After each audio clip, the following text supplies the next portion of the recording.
Automation is powerful, but it's not always the right move. Some processes are ready as is for automation. Others need a little refinement. And sometimes automation can actually add complexity without delivering real value. Now that you've documented how the process works, this is the moment to step back and see what's ready to move forward and where automation will actually make things better. Start with the decision points you captured. Ask yourself, are we relying on someone's gut feeling here? Or is there a rule that we can define? Because a lot of what feels like instinct is actually just a pattern no one's written down yet. For example, you might see a step that says, approve if it seems valid. That's too vague. But approve if the request comes from a known user, all fields are complete, and no exceptions are flagged. That's logic. And logic is something automation can follow. If you can define the decision, you can automate it. Even with the clear rule, automation still needs something to work with, data.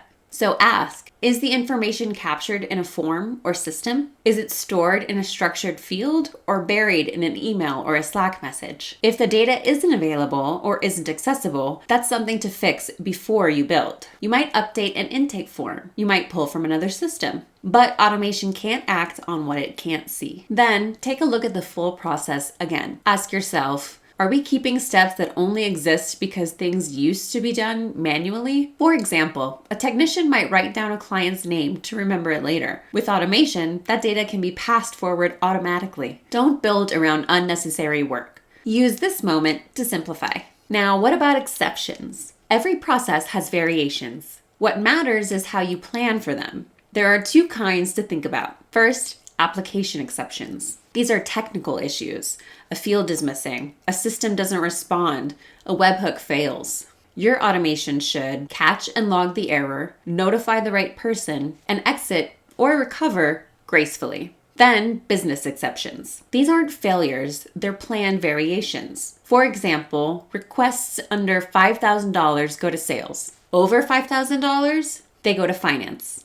That's not an edge case, that's business logic. As long as you can define it, automation can handle it. Does the process vary across teams or regions? If so, you have options. Start with the version that's already consistent, or use automation to help drive standardization over time. For example, if North America uses a clear onboarding process, but Europe doesn't, start with North America. Use that success story to align other teams later. You don't need everything to match right away. You just need a strong place to begin. Can automation reach the systems involved? Let's check system readiness. Ask, are the tools in use connected to Roost or connectable? Is the logic stored in fields and forms or scattered across chats? Can automation create, update, or pass along the right information? If parts of the process rely on memory or informal handoffs, those need to be addressed. But if your logic is already structured and your systems are accessible, you're ready to move forward.